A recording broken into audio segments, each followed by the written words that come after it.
இன்றைய காணொளி விஜயகாந்த் அவர்கள் அரசியல் வருவதற்கு முன்பு எந்தெந்த திரைப்படங்கள் எல்லாம் அவர் அரசியல் வருவதற்கான உறுதியை ஏற்படுத்தியது என்பது குறித்து தான் இருக்கப் போகின்றது.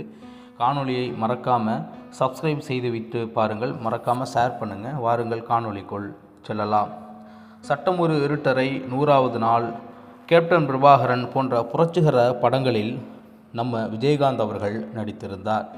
அதில் மிக முக்கியமாக விஜயகாந்த் அவர்களுக்கு கேப்டன் பிரபாகரன் என்ற திரைப்படம் மிகப்பெரிய அளவிற்கு வெற்றி வாய்ப்பையும் அரசியல் நகர்வையும் ஏற்படுத்திய ஒரு திரைப்படமாக இருக்கின்றது.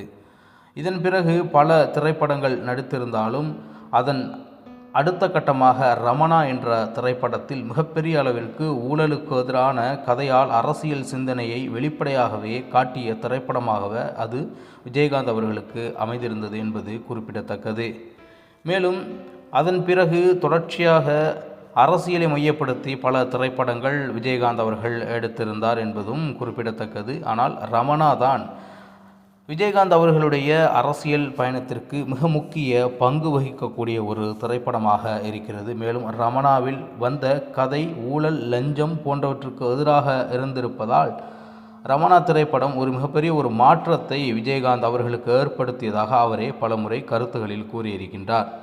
ஊழலுக்கு எதிரான போராட்டம், சாதாரண மக்களின் குரல், அமைப்பை கேள்வி கேட்கும் தைரியம் போன்ற கருத்துக்கள் நேரடியாகவே அந்த திரைப்படத்தில் பேசப்பட்டன. இந்த படம் மக்கள் மத்தியில் இவர் அரசியலுக்கு வந்தால் சரியாக இருக்கும் என்ற எண்ணத்தை வலுப்படுத்தியது என்றுதான் கூற வேண்டும்.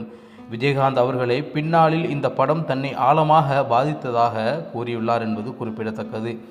இது மனதளவில் அரசியல் பாதையை உறுதி செய்த தருணம் நம்ம கேப்டன் விஜயகாந்த் அவர்களுக்கு என்று கூறினாலும் மிகையாகாது. திரைப்பட விழாக்கள், பொது மேடைகள், ஊழல், அதிகார துஷ்பிரயோகம், ஏழை மக்களின் நிலை குறித்து அவர் வெளிப்படையாக பேச ஆரம்பித்தார் விஜயகாந்த் அவர்கள் இந்த திரைப்படத்திற்கு பிறகு என்பது குறிப்பிடத்தகுந்த ஒரு செய்தியாக இருக்கின்றது. இதுவே விஜயகாந்த் அவர்கள் அரசியல் நுழைவிற்கு மிக முக்கிய படியாகவும் அதற்கு இருக்கின்றது. இதற்கு முன் நடிகர்களை தவிர்த்த விஷயங்களை தெளிவாக பயமில்லாமல் பேசியது, கவனமாக இருந்தது. பலமுறை பல பதவிகளை விஜயகாந்த் அவர்கள் நடிகர் சங்கத்தில் வகித்திருக்கின்றார். அந்த பதவிகளில் மிக தெளிவான ஐடியாலஜிக்கல் மூவாக எல்லா விடயத்தையும் செய்வார். மேலும் அதில் இருக்கக்கூடிய நடிகர்கள் விரும்பக்கூடிய ஒரு தலைவராகவும் இருந்தார் என்பது குறிப்பிடத்தக்கது. அந்த அனுபவமெல்லாம் ஒன்று கூடி இவரை அரசியலுக்கு அழைத்ததாகவே நம்மால் பார்க்க முடிகின்றது. ரசிகர் மன்றங்கள் மக்கள் இயக்கங்களாக மாறின. 2004, 2005 காலகட்டங்களில் அவரது ரசிகர் மன்றங்கள் இரத்த தான முகாம் நடத்தியது, நிவாரண உதவிகளை கொடுத்தது, சமூக சேவை போன்ற செயல்களில் தீவிரமாக ஈடுபட்டனர். இது வழக்கமான ரசிகர் மன்ற நடவடிக்கையை தாண்டி அரசியலுக்கு அடித்தளமாக மாறியதான ஒரு தருணமாக அனைவராலும் பார்க்கப்பட்டது. 2025 அரசியலுக்கு வருகிறேன் என்று விஜயகாந்த் அவர்கள் அறிவித்த பிறகு பல வருடங்களாக இருந்த ஊகங்களுக்கு முற்றுப்புள்ளி வைக்கப்பட்டது. 2005 அரசியல் கட்சி தொடங்கப் போவதாக அவர் அறிவித்தது என்பது குறிப்பிடத்தக்கது.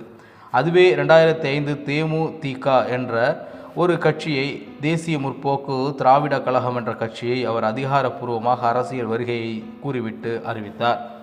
ரமணா படத்தின் தாக்கம் மற்றும் மேடை அரசியல் பேச்சு, சமூக சேவை இயக்கம் இவை அனைத்தும் சேர்ந்து விஜயகாந்த் அவர்களின் அரசியல் வருகையை உறுதி செய்த தருணங்களாக அமைந்தன.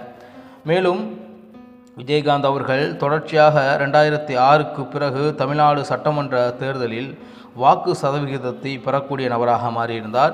8.38% முதல் தேர்தலில் எடுத்து அவருடைய அதிகபட்ச வாக்காக 10% மேலாக மக்கள் மன்றத்தில் பெற்றார் என்பது குறிப்பிடத்தக்கது. விஜயகாந்த் அவர்கள் வாழ்ந்த காலம் தொட்டு தொடர்ச்சியாக தேமுதிக கழகம் மிகப்பெரிய அளவிற்கு வெற்றி வாய்ப்புகளை பெற்றது. மேலும் சட்டமன்றத்தில் எதிர்க்கட்சியாகவே அமர்ந்தது என்பது நாம் அறிந்த ஒரு பேருண்மை. என்ன இந்த காணொளி உங்களுக்கு மிகவும் பிடித்திருக்கின்றதா? மறக்காமல் நம்ம சேனலை சப்ஸ்கிரைப் செய்யுங்கள், பெல் பட்டனை அழுத்தி வையுங்கள். மீண்டும் நல்லதொரு காணொளி உங்களை சந்திக்கிறேன். அதுவரை உங்களிடமிருந்து விடைபெறுவது உங்கள் தமிழா செய்திகள். நன்றி, வணக்கம்.